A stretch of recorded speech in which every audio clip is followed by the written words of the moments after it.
From thatching to stonemasonry or metalwork, Britain's master craftsmen were central to every aspect of life.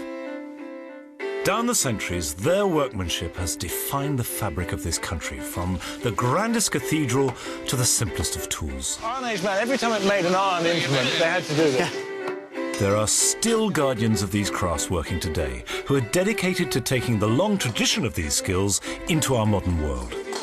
I'm going to rotate it round, keeping the bevel on the work.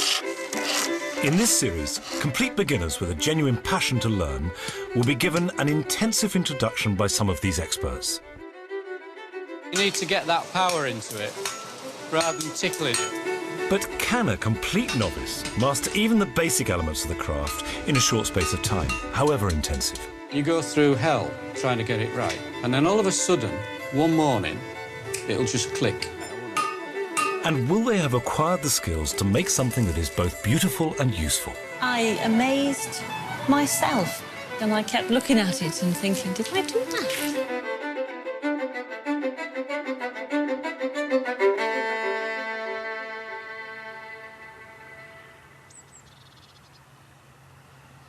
I can feel myself getting excited already, because actually blacksmithing is something that I've always wanted to do more of. I've seen a bit of it, I've tried it, and I used to work with silver years ago, and I love the way that silver responds to being beaten with a hammer, and then it moves and changes and you can shape it. And there is something magical about the way that with blacksmithing you take molten metal, it's very elemental, raw material, and then with skill and a lot of energy, turn it into objects that are useful and domestic and intimate.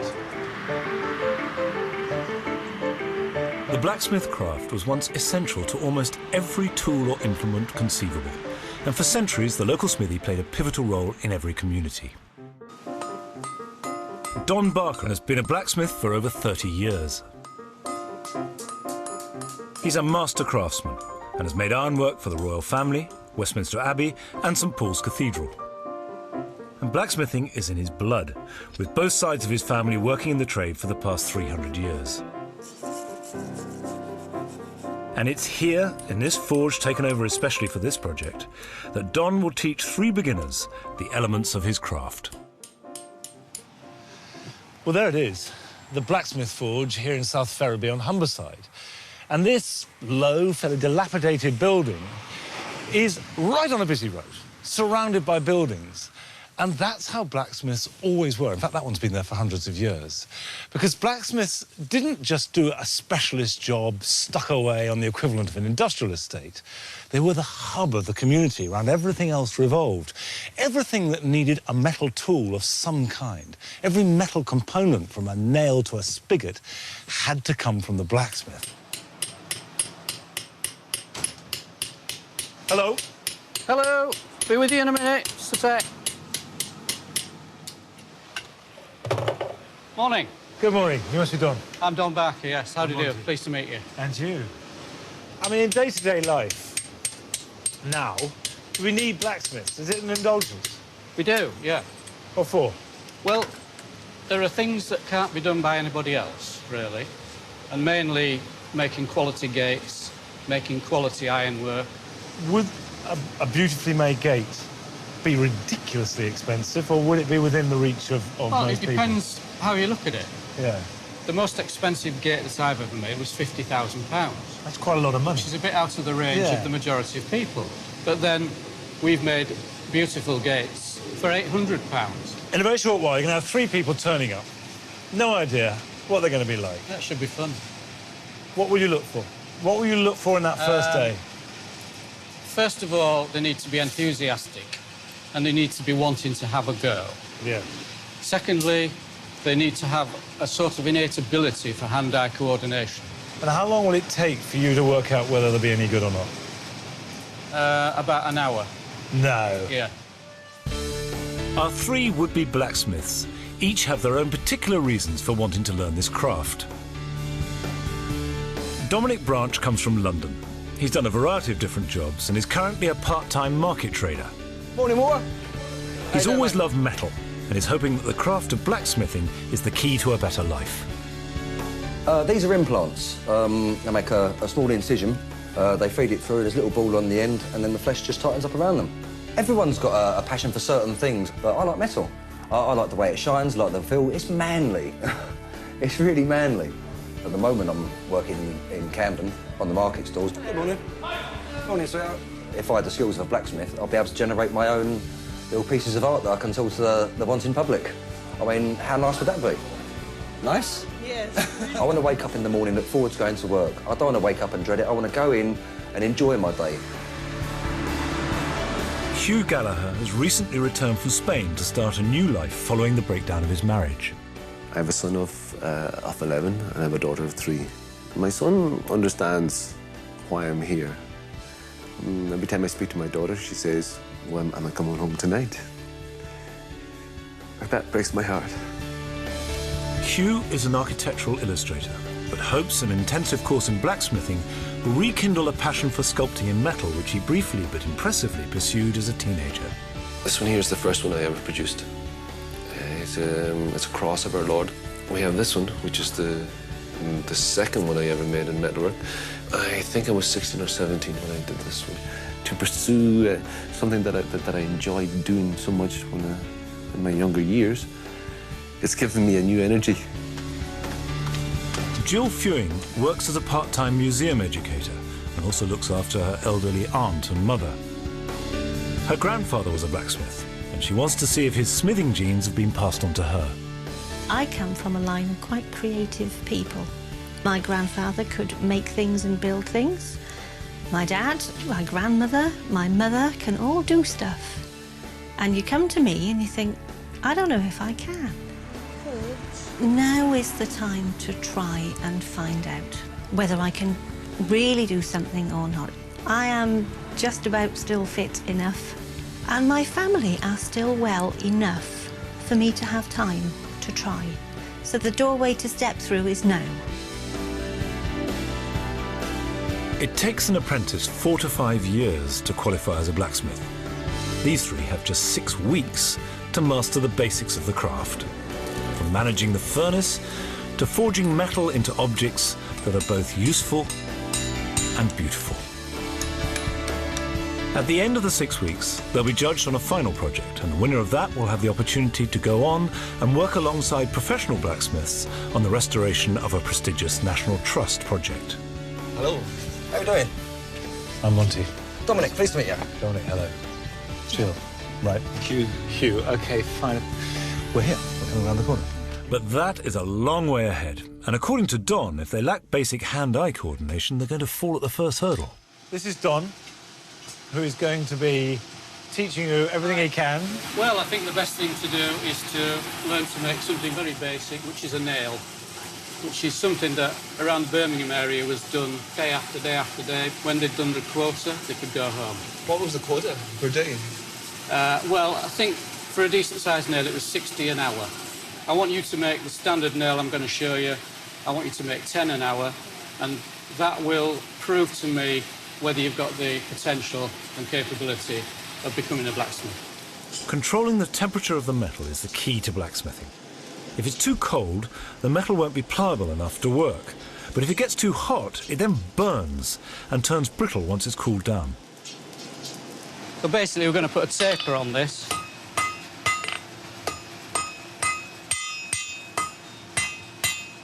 I turn it every 90 degrees.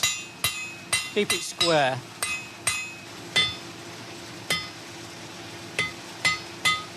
And so we don't lose it. You can break it off like that. And then we're going to put it in there and forge the head out of what sticks out. In under 60 seconds, a few judiciously aimed blows transform an iron rod into a nail. So that's basically the principle of the thing. Now they've seen how to do it, the trainees have a go. Move further onto your anvil there. Okay, and so I hit it about... Oh, anyway, I can make it more tapered. Do the point first. Yeah. That's it. Yeah. And then when you've got a point on it, work back. That's it. Not getting the full square, it's going round. You're pushing hammer stuff, right? And are you finding it strange and sort of uncomfortable? a hell of a lot harder than it looks. You think a simple nail, but everything from how you hold the tongs even. I find holding the tongs quite awkward. I need to get more of a... You've got to be confident. I mean, that's the thing. I'm quite surprised you've thrown him in the deep end like this. It really is... OK, here's a proof. I just do it. The thing about it is that each of these processes is a very simple blacksmithing process. You put it all together, you've got a nail. Yeah. How's that feeling? Excellent, thank you. But every time you hit it, for every one good one, there's 3 bad ones that you've got to put right. Right. And that's the scary bit. This is Dominic's third. That's Hugh's second. And Jill has made 1, almost. Damn it. You see that happening. Rats. Don't do this.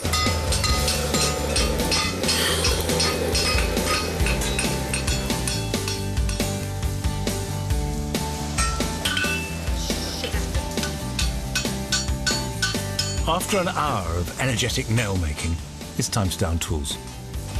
OK, folks, hammer's down, and we'll have a look at what's been done. Dominic's nails are the first to be scrutinised. Right, here we've got 2, 4, 6, 7 nails, good squares. The heads are a little bit iffy, but that's the most difficult part. So, well done.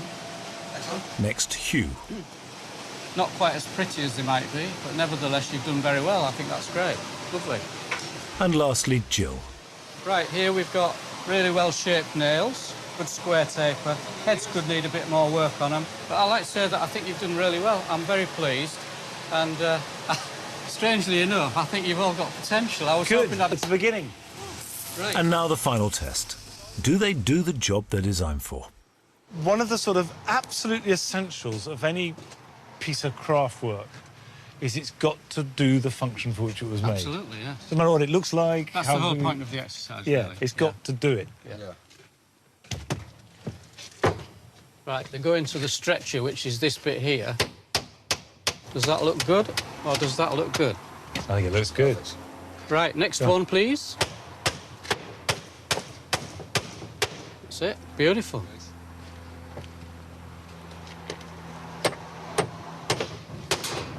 Oh, that's fantastic. Is it Absolutely a nail brilliant. or is it a wedge? Is that good or what? No, it's fantastic. Do you And on actually, purpose? They're very, very beautiful objects. You've pitched up, you've worked metal, you've made an object that has a finite end, and you've used the object. I think that's a very, very satisfactory start. If I were you, I'd be pleased. I mean, I was fairly confident that knowing that I'm going to be able to do it, but yeah, you've always got to have that fear in your back, you know, back of your mind. Will I be able to do it? Won't I be able to do it? How hard's it going to be? No one likes to walk away and admit defeat, especially me. Today was really good. I enjoyed it. But I'm concerned I'm going to hold the others back if I'm not quick enough on what I do. And if I speed up too much, I'm not going to have the strength to get everything done that I want to do. Now we have so much to learn. It's just amazing how much it takes to do a nail. But after your first or second or third attempt, you feel like you're actually achieving something. You're actually learning the skill itself.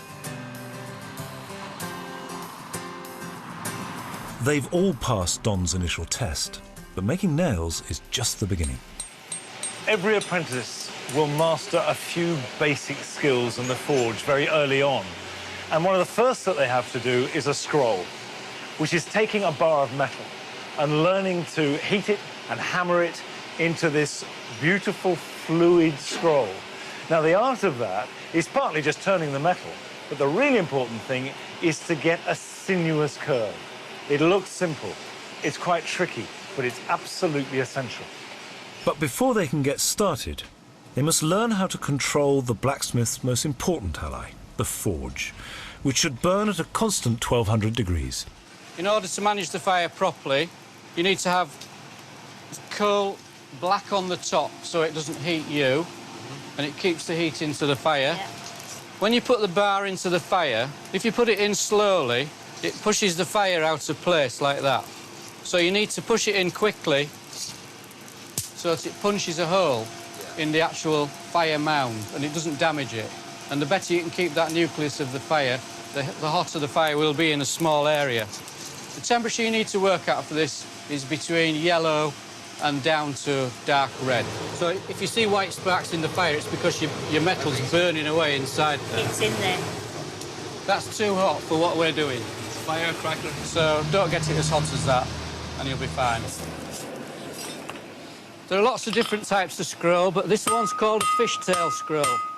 And the reason it's called a fishtail scroll is because it starts off looking like the tail of a fish. After first forging an even taper, Don then uses the edge of the anvil to begin turning the scroll. Coaxing the iron into the required shape calls for extreme precision in the control of both hammer and anvil. This is always the most important part of a scroll centre. If you start off with it right, you're starting as you should mean to go on. Scroll making dates back as far as the 13th century, and it's still the most common form of a blacksmith's decorative work. Not brute strength, gentle. Blacksmithing is gentle. It's a hard, aggressive material, but we're trying to put beauty into it, you know? There we are, there we have a scroll. Took about 2 to 3 minutes to do that. So that's what you've got to try and attempt to do. It's a difficult one to do. And this is only day 2. This is day 2. Right. What's it going to be like in a few weeks?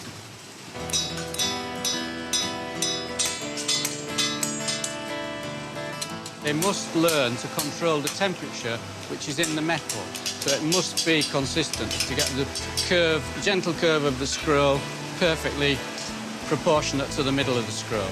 That's just like a piece of plasticine when it's hot. Yeah. And you're just cajoling it to do what you want it to do. Feeling like a real worker and an artist in the same patch, like, you know. I'm taking a straight piece of metal and I'm shaping it, bending it, manipulating it to suit what I need to. You have to actually be gentle, but at the same time, be firm. But it's very enjoyable. It's great. Hit it harder, rather than tickling it. Yep. Jill's having a bit of a problem with strength. She's having to use a smaller hammer than everybody else, and so consequently, she's taking longer to do the task simply because she's not using a heavier hammer, and she's frightened of getting the stuff as hot as it needs to be. Today I can't get it right, but that's going to happen. It's not nice, I don't like it, but I'll live with it until I come out the other side, better at it. So I want more confidence, more aggression, all right? Yes, I am enjoying it very much, but I'll enjoy it more when I get it right. Now it's time to see if any of them have got it right. Dominic, this one here, you've got a flat on it there. You've got a nice tight scroll in the middle. If you look at that side, that's actually quite good. Yeah. So you've just not got the consistency through the scroll to the other side. You?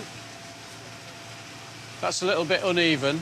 Nope. And the centre's a little bit too tight. It comes in a bit too much there, as you can see. But quite good. Jill, you've got the edges right, but the middle's a bit bulgy. Yeah. But you've all got potentially quite a good result. So, well done. There is only one way to master any craft, and that is dogged perseverance. For every one hit that goes in the right place, there are 2 that go in the wrong. So you've got to keep your eye on this one. And over the next few days, the trainees try their hand at all manner of scrolls, from fishtails to beveled and halfpenny snubs. We've got an extremely thin neck to it. I think the best thing you can do is cut it off about there, and we'll start again. Take 4. None of them are finding it easy. Who can make the most fresh starts? That's what it is. I think you have to get used to the fact that you're not getting it right the first time. Or perhaps even the second time. Or perhaps even the third time. That's it. Ah. Don't do any more. It's a good effort, is that? You can see the difference now, and the skills that's required to actually be a blacksmith. I'm a lot happier. It's given me my humour, my sense of humour back again, which I lost. I wasn't like that before. Working on a computer station day in, day out tends to narrow your perspective. This, because it's almost like metal expanding, it expands your perspective. And as the first week draws to an end, Hugh's work is making quite an impression. This is the scroll that Hugh produced, which is almost identical to the one that I produced. Hugh has done a fantastic job in producing this one, which I would say would pass muster any day of the week. Whilst the trainees continue to wrestle with scrolls and hammers and extreme heat, I'm off to Bristol to see Brunel's SS Great Britain. An iron ship that was forged on the crest of the molten wave of the Industrial Revolution. It's an extraordinary thought, but Brunel's SS Great Britain, at its time the largest metal steamship in the world, was made in blacksmith shops. The plates were forged by steam hammers by blacksmiths. And it captures that moment when the Industrial Revolution took the blacksmith's art and used it to build this enormous empire of commerce.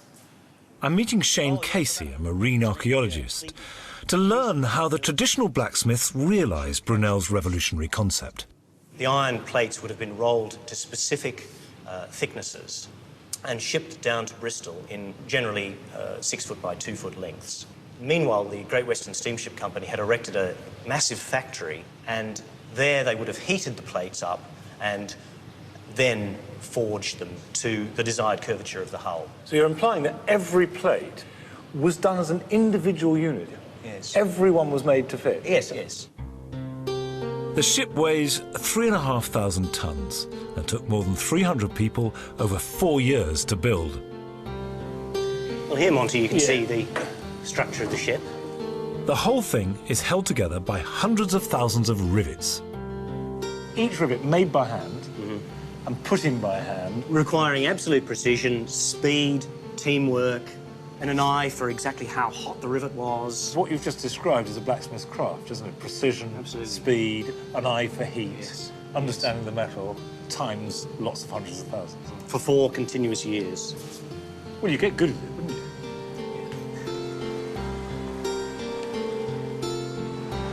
Back at the forge, the trainees are now in their 2nd week, and Don wants to move them on to making a finished product. Morning. Morning. Morning, morning. Morning, morning. Start of a new project. Part of the skill of a blacksmith is to actually make something to a drawing or to an example and replicate it. Yeah. So that it's exactly the same. So what we're going to do is we're going to make 10 of these. Yeah. And they've got to be done by Friday. Oh, thank God, I thought you were saying lunchtime. Okay. I'll take that one, you take that one, and Dom will take that one, and we'll finish the last one off. All right. What do you think? Yeah. Making 10 flambeaux all precisely the same will employ the forging and scrolling skills that they've learnt so far, as well as introducing them to some new ones. Keep that at the right angle. Wrapping their scrolls around the jig allows them to duplicate the flambeau basket exactly. Too high, that. Look at that. There, we've got our first basket. That is awesome. Here, Jill, what do you reckon of that? Oh, well done, that man. Are you proud of that, man? Absolutely. I Who should wouldn't be? hope so. I think it's crap. Hey, you should do it again, for God's sake. The thing is, I will be doing it again and again. It might be repetitive, but Dominic seems to be in his element. I love it. I thought I was going to be learning some skills. I didn't realise I was going to feel so passionate about this. And I'm absolutely revelling in it. However, despite having won Don's early approval, Hugh's determination to get everything perfect is beginning to go against him. Hugh will mess about on a simple detail rather than just getting on with the job, and it's really frustrating and irritating to watch him do that because you see, just bloody get on with it, you know. Whoa, whoa, whoa. It's got to be scrapped, that one. You just left it in a bit too long. Despite Jill's blacksmithing genes, it still isn't coming naturally. Oh, look. She first of all, doesn't get the bar very hot in the fire. And secondly, when she takes it out, she spends a lot of time thinking about it, looking at it. So by the time she's decided where to hit it, it's cold and it has to go back in the fire. The idea is to strike while the iron's hot, as we all know. I have never been so bad at something and enjoyed the process so much. So far, the trainees have tried hard to follow the aim of the task, which is accurate replication. But when it comes to making the last few flambeaux, Hugh can't resist taking a bit of artistic license. That's not bad. Is that where you want it bending in? Yeah, we wanted bending in that way. If somebody came into your forge and said, I want 10 of these, that's what they'd want, 10 of those. Not 10 redesigned to your own design. Now all that remains is the final stage of the process, which is to rivet the components together. Okay. Numero uno. 9 left.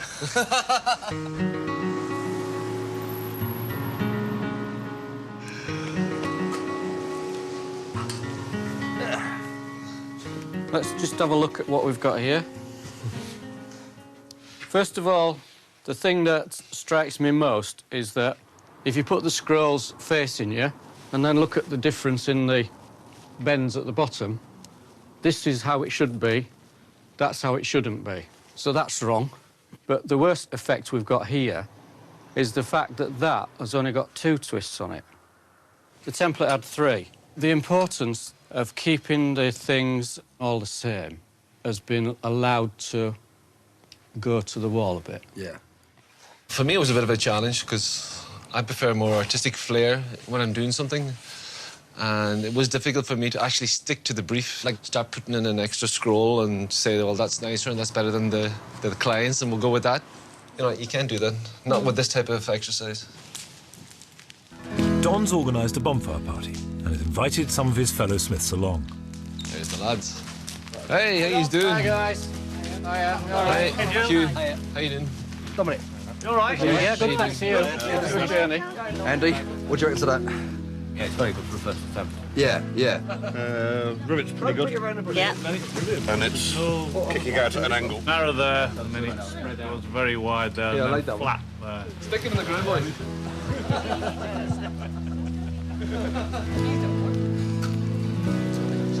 That's really brilliant. Are you happy with it? That's the most important thing. I'm very happy with it. You are happy? You're the one with the eye. Where's Jill? Are you happy with that, Jill? Absolutely, yeah. What is that, darling? Actually, they work. I think it's great, is that? Useful and beautiful. We're really pleased with that. Lovely. It's lovely, lovely, lovely. We started the week making a nail, and then 2 weeks later we're making these flambeaux, and you think, well, OK, I wouldn't necessarily be able to remember how to do that by myself, but I've had a whole range of skills that I can now go away and build on. So if we can have another couple of weeks' worth of exposure to all kinds of stuff, that's a really good starting point. And then talking to this lot, just fabulous. It's a really nice family to be part of.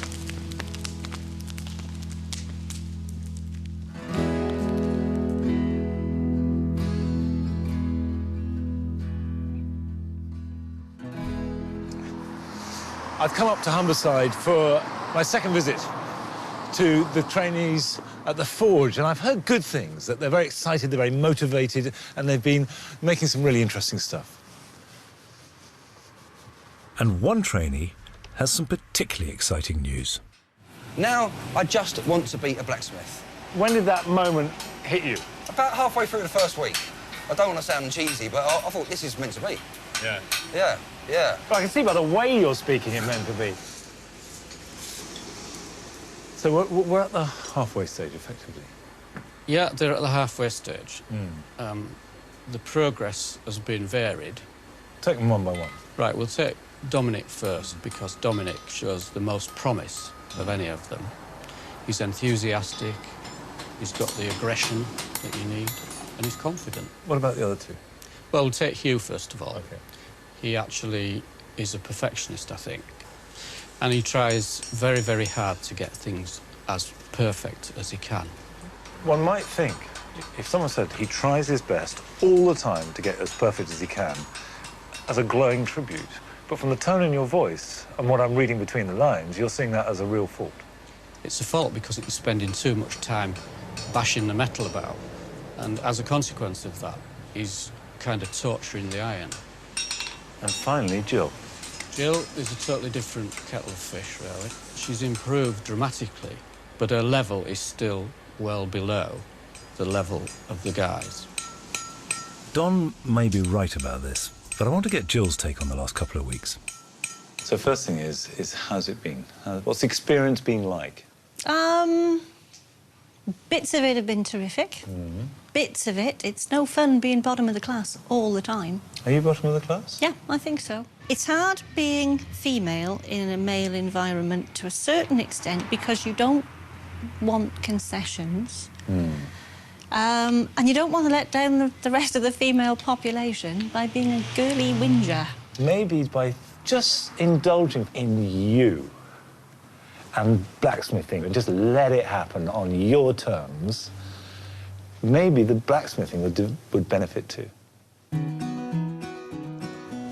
Just watch your step down here, because it's a little bit slippy. It's been a pretty relentless period, but Don has now lined up a really exciting surprise for us. Oh, an allotment too. Oh, yes. I like that. You like We're going to do something which is completely outside my experience, which is attempting to extract iron from rock.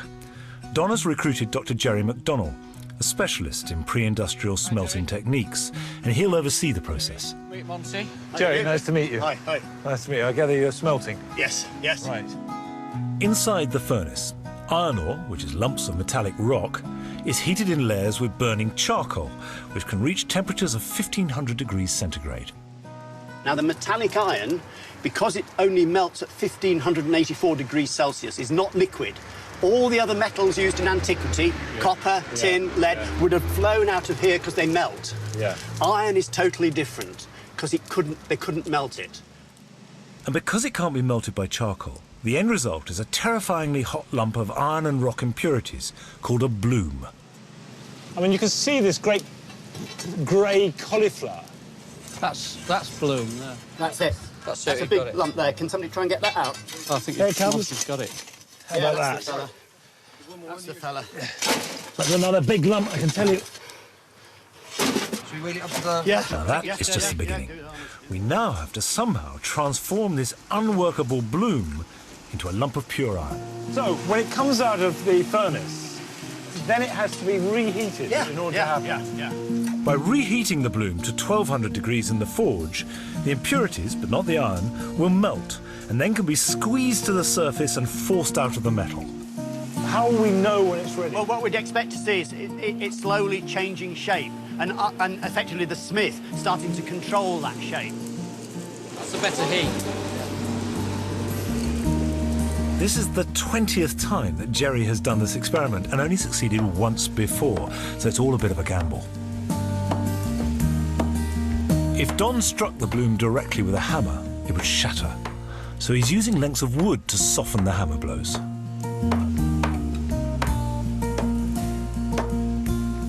After an hour of hammering and squeezing the impurities from the bloom, Don's blacksmithing skills take over, and he thinks he's finally found some metal.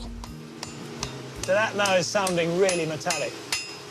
Well, you can see the slag coming out of it, and that seems to have left us with a fairly consolidated piece of material. How do you know? There. The acid test. OK. If sparks fly, we'll know he struck iron.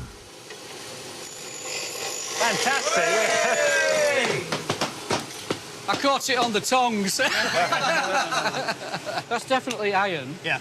So well done, that man. I'm totally gobsmacked, I have to say. Didn't believe it, did you? No, I didn't.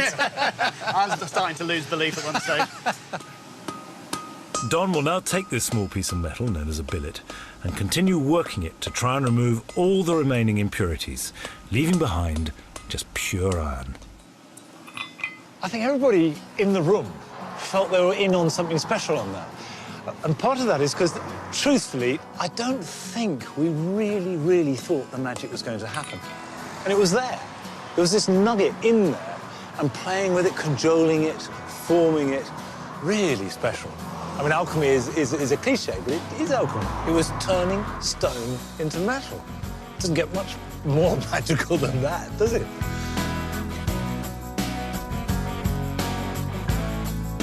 After 3 weeks based around intensive hammering, Don now introduces the trainees to a more delicate blacksmithing skill, basic repoussé, which enables them to create three-dimensional shapes that can be used for purely ornamental work, like leaves.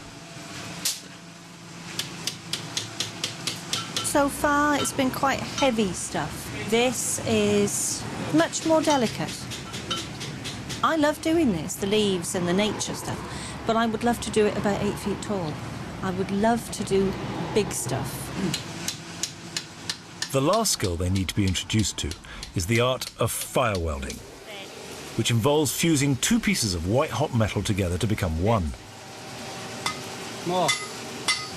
No modern welding tool can replicate this. It can only be done by hand by a skilled blacksmith. Lots of blacksmiths I know are not able to do that. Yeah. It's too difficult. The trainees have to take the metal almost to the point of burning, 1200 degrees, which is the right temperature for fire welding.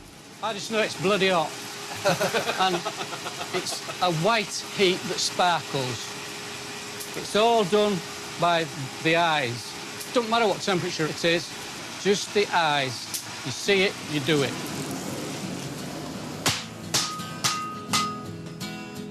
The margin of error is minute. Too hot and the metal will burn. Too cold and the weld won't hold.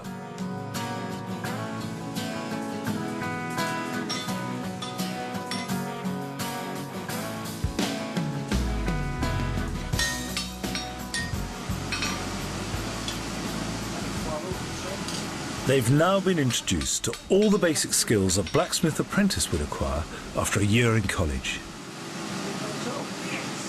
Well, this week we've done some quite good exercises. They've all kept together and they've all kept up with each other. Jill maybe is a little bit slower, but nevertheless she's practicing all the time and she's getting better. And hopefully next week we can continue and show a bit more progress.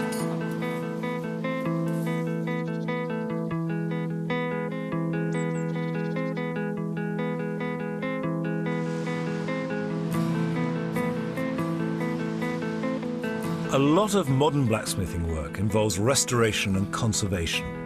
And for Don, it's no different, with over 70% of his and his team's work consisting of restoring old and often very intricate ironwork. Right, you'll notice that there are some railings here. Yeah, it's bad, Nick. These are the John Burrell almshouses in York, which are one of his current restoration projects. This is badly manufactured material. This has only been here since about 1930, which is ridiculous, really, when you think that it should have lasted for hundreds of years. Some railings produced before 1945 were made from an inferior quality wrought iron and are very susceptible to rust and erosion. You can see areas where this delamination is taking place. Yeah, it explodes, basically, yeah. You're going to make some of these components to go back into these panels, and you've got 3 days to do it, and if these are good enough components, they will be included in the panel that's going to be put back here. But if not, they'll be scrapped. So back at the Ferriby Forge, the trainees start their first professional job, the almshouse restoration. In a few days' time, Don's head foreman Andy will decide whether their work is good enough to go into the restored railing. It's in too tight and I've still got that bloody flat. Jill is replicating 2 damaged scrolls from the middle. Hugh has been given 2 bolt-end scrolls to copy from the top. And Dominic has been charged with making some new leaves. Now I'm trying to measure up the piece that I'm working on and compare it to the original. But it's not as straightforward as that because a lot of the original was missing. Hugh has failed to leave enough material at the end of his scroll, which makes it impossible to create the snub which forms the heart of it. Whilst Hugh has produced a product like this in the past, he just seems to have completely lost it and hasn't a clue what he's doing. And he can't grasp the essence of what we're trying to achieve. Jill's improved quite a bit. Today I've noticed that her hammer technique is better than it was. She's actually getting fairly accurate with the hammer.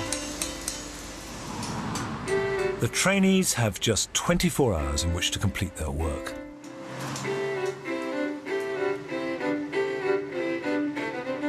It's been 10 days since I last visited the forge, and I'm intrigued to find out how the group are coping with the pressures of working unaided on their first professional job.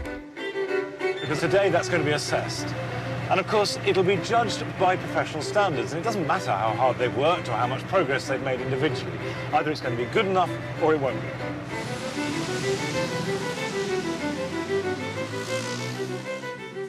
I'm quite surprised. In fact, I'm astounded by the results. Hugh seems to have completely lost it altogether. Really? Yeah. He's just gone absolutely pear-shaped.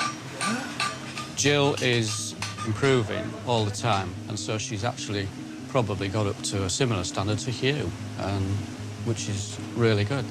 And a week ago, one would not have put any money on that. No, not at all. No. It's time for Don's head foreman, Andy, to cast his professional eye over their work. If you look at where that's coming in, you've got your angle piece there. It's that, yeah. It's that bit you need to come out more. So that line follows all the way around. Right round. But that is a close. If you look at that one and then look at one of the heavier ones, you can see it's completely different round here in it, the thickness. Your snub doesn't look very good either. No, I'm struggling with them. I really am struggling with them. With a little bit of work, I could use this one. Hugh's scrolls are next. I think this is your best one, but it's just getting more material there to make the snub slightly bigger. And lastly, Dominic's leaves. Out of all four of them, I can use that one. Right. If you look down here, the lines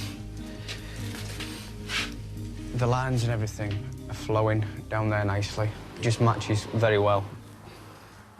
You will see yourself at different levels, but the brutal hard fact is that Dominic made one leaf that could be used, you made one that's almost there, and you made one that's almost there, can be modified. In other words, the difference between the three of you is not very great. How do you feel about that?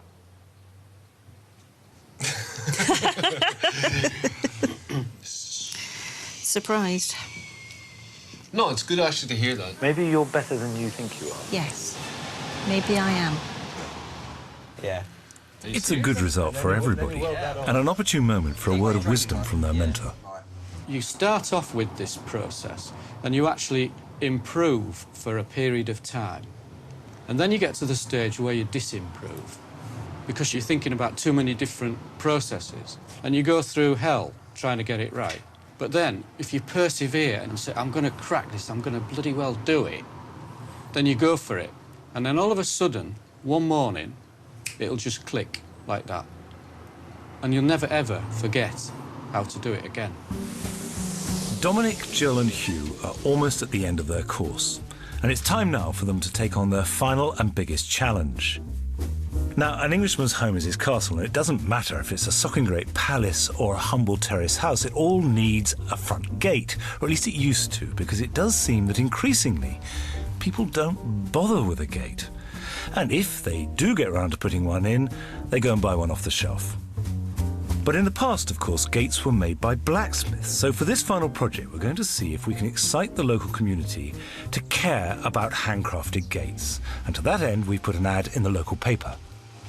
Right, we're going to select 3 people, and each of you are going to make them a front gate. Excellent. And you start tomorrow morning. With the clock ticking, the first thing the trainees do is meet their clients. So this is where you want the gate? This is it, yeah. This building dates from the 1700s, so we're looking for something that would fit in really well with how it would have looked at about that time. Right, yeah. But you don't want anything that's going to be too modern that's going to stand out, screaming, look at me. Are you both into the local history, or is it mostly... I am, but mostly Darren It's is. mostly you. I just tag along.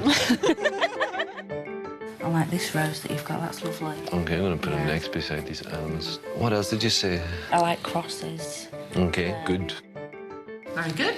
Particularly this close. Yeah. Yeah, that can make for a really interesting feature, actually. Absolutely. Well, I think so, but I'm kind of biased.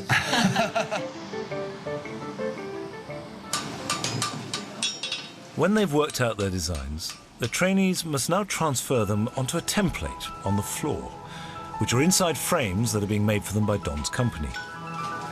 After talking to his client, Hugh has decided on an allegorical theme based on her life. So the idea is that this warrior, obviously in the forest to try and save some princess in distress, was lured by the devil's helper, who got caught in the spider's web and is now captured and being carried through the forest in the web on the back of the devil. Hugh's bitten off far more than he can chew. I fail to see how he's possibly going to get it done in the time. So I don't know where he's coming from, really, on that. Dominic is evolving his three-dimensional gate idea. I've got 5 bars coming down. Are you going to do your dragon's head? I think so. It's the only gate in Barton with a dragon's head. Hey, well, it's to be different. And Jill has finally found inspiration in local nature. Her design incorporates bulrush leaves, all of which will have to be individually forged. For a week, the trainees hammer, bend and shape the elements of their designs, including the roots, birds, dragons' heads and bulrushes. I need to heat it up and take that in a wee bit more. But with the deadline rapidly approaching, Don is worried that the trainees haven't grasped the magnitude of the work still to be done. I'm trying to instill upon you that you're doing a commercially viable project. Speed is of the essence. Get it bloody done. A bit of motivation and a bit of power. It's a completely different feeling. The pressure's definitely on. You know, there's nothing easy about this. It's the afternoon before the gates are to be judged, and Dominic is beginning the final stage of constructing his, which is riveting his design into its frame. Just time to find something glaringly obvious wrong with it. Hugh is still making parts for his gate and is nowhere near finishing. It's really, really beautiful. I didn't think it would come out that well. But it's coming out really super. I mean, that's not finished yet, but it's almost there. Do you see it? You need to stop pissing about with little bits. Oh, no, no more pissing Get about. cracking on with it. Yeah, yeah, you know yeah. what I mean? He's not worried about anything. We're going to stop working at midnight, but the pressure of having to get the job done doesn't seem to be affecting him at all, unless he's bottling it all up inside and he's going to explode at a minute to midnight. I don't know. I'll come back for that. It could be a laugh. That's the adjustments. The others are finished, but Hugh's ambitious design has left him with very little time to assemble it. Seriously up against it, he works on into the night.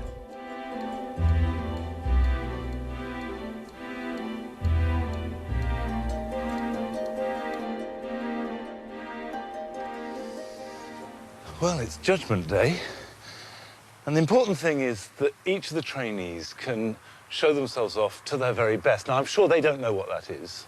I certainly don't. And I also hear that Hugh may not be able to show anything at all, because although he's done a lot of work, up until last night at least, it was all still in pieces on the floor. Hugh, how are you doing? Hey, how you doing? I'm fine. You've obviously been doing something amazing. Let me have a look. It's extraordinary, you know. It's amazing. I like it. To be honest, I'm so surprised that I'm having to take it in. Yeah. I think it's fantastic. Thank you. Does it feel good enough? I mean, you're happy with it. I'm delighted with it. Whatever happens from now on, I think I've got something that I can be very proud of. Very good. Hi, Dom. You've got that body language of a man who's in a hurry. Why gives you that impression? That's an amazing gate. The client said they didn't want too many scrolls in it, which is one thing, so I reduced the scrolls. They was happy with the dragons. I had a dragon's latch to start with, so that's the head as well. Got a little eye there. Oh, yeah. I think the client will be happy with it because it fits their criteria. Are you happy with that? I am. I'm astonished, actually. I keep looking at that and thinking, did I do this? Do you know what? Looking at you, you look different. I feel different. Do you? Yeah. You do. You really look... Something's gone from your face. I think something's back, actually. I've gone from black and white to being back in colour. I have. Well, I mean, what I was going to say is the worry's gone. the sort of anxiety is gone. By exhaustion. Well, that's allowed. You're allowed to be tired. On a personal level, it's exhilarating to see how that they've drawn on resources and skills they certainly didn't know that they had 6 weeks ago. Dom has come up with something that expresses his passion, and Hugh has resolved that problem between sculpture and craft, and Jill's just found herself. That's wonderful in itself. But whether the judge will enjoy them as much as I have, whether the clients will like them, we don't know. And, of course, one of them has got to be picked as the winner. Now it's exciting. Right round. But it's not only the clients that these gates need to impress. Bob Hobbs is the 4th only blacksmith ever to be awarded a gold medal by the Worshipful Company of Blacksmiths in their 700-year history. And he's arrived to judge their work. So I suppose you have to see how it works as well as how it's made. Yes, we do. Right, so now this is the moment of truth. It opens and closes. Yes. It swings very nicely. It does. Swings very nicely indeed. Yeah. He will judge the gates according to the strict criteria used in blacksmithing competitions, which include balance and proportion, quality of finish, technical skill, and originality of design. Ian, Leslie, would you like to come see your gate? We'd love to. Here we are. Very good. What's your reaction? Well, we did say we didn't want anything that came off a production line, and I don't think that has done. Yeah. No, that's right. But we said we wanted something a bit different. You specifically wanted dragons, did you? No, we didn't ask for dragons. No, Dominic had the idea. We said something substantial and something that fitted with the period of the house. How does that fit that brief? I don't think it does fit that brief. It's whether, again, going back to how you feel about something. Can you live with something? Yeah. Does it feel right? And it doesn't feel wrong. It's a bespoke gate. Yeah, it's not like any other. It isn't. That's right. Yeah. Now it's on to Jill's gate, and Bob seems to be impressed with it. Everything falls in rather nicely. She got a good choice of materials, done well.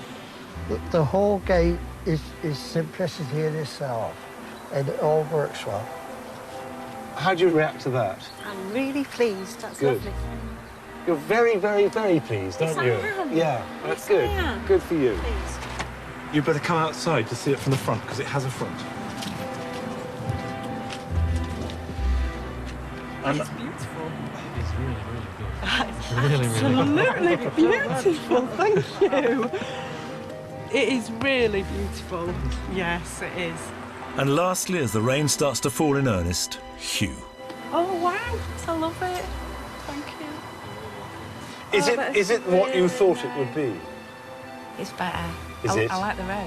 Oh, it's fantastic. I love it. Thank you very much. How do you feel? I feel elated, completely elated. I love it. It's brilliant. Good. Well, that's a result, isn't it? That's a happy customer. Seeing those gates in situ completes the process. Very difficult to judge which is the best. That's not my job, but I can work out which I like best. And I'm surprised by that, because I've ended up liking Jill's gate best. And I never thought that would happen, because I didn't think she was in a place to make something that would be pleasing. But the more you look at it, the more satisfying it is. So there we are. I've set my flag. I want Jill to win, and that's unprofessional. The trainees have all learnt a huge amount. But now just one of these gates will be singled out by Bob, who spent a lifetime mastering the craft that they've just entered upon. So, Bob, I think if you could explain the merits and faults of each individual gate as you saw it, and then which one you'd like to choose. All right. Yeah. To me, he didn't appeal so much because of your vertical bars standing out of balance. And Jill, your latch, which is your moving piece, you just want that tightened up just to put it right. But other than that, he was spot on. Coming to you, Hugh, your roses could have been pushed up together a bit tighter. But when you got it up together, I thought, wow, what lovely balance. Anyway, at the end of the day, I put you down as first. So Hugh won. Good lad. Good lad. And I put Jill down as second. Thank you. And I put you down as third. No worries. I give you the figures if you like. Yours was 60 out of 100, and Jill was 57, and yours was 53. A blacksmith's apprentice, after a whole year at college, would do well to achieve a 60% score on a test like this. So the group's results are genuinely impressive. Nice and warm in here. And finally, Don has one more surprise for us. Shut up, please. Listen to your master. You may remember that there was a little piece of billet that I forged out of the smelter that we did, and I said I would refine it. I did that, and I've brought you all a little piece of that billet, which is pure iron. Oh, my God. Thank you. That's good. That's one of the nicest things I've ever been given. It is. Not to leave you out, Monty. Oh, thank you very much indeed. Thank you. You seem to be very moved by that. It represents this 6 weeks where my life has done a 360. You know, I thought I was too late in life to be able to change direction and start something new. But now I've seen that I can, and it is a wonderful feeling. You see, you look different. I feel different. It's so interesting. Yeah. Well, that's because somebody opened the door on the world again and let all the fresh air in. I'm delighted to have one. I've done this because what I was doing before didn't give me a good life. I didn't feel I was, you know, living the life that I wanted to live. And I suppose I didn't transfer that to my family. But I hope, since I'm enjoying doing what I'm going to be doing, that I'll enjoy them and we'll all enjoy each other better. So the validation of somebody who has every credential and you can't help but respect is really necessary. I have somebody who's recognised as the best in England. To have that recognition, that's like being knighted. Arise, Sir Hugh. Thank you.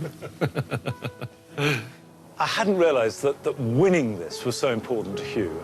And clearly, because he's won, it is going to change things for him. So that not only have they started this process of getting to grips with a difficult craft, and not only are their lives going to change, but I do believe that this experience has changed them as people, too.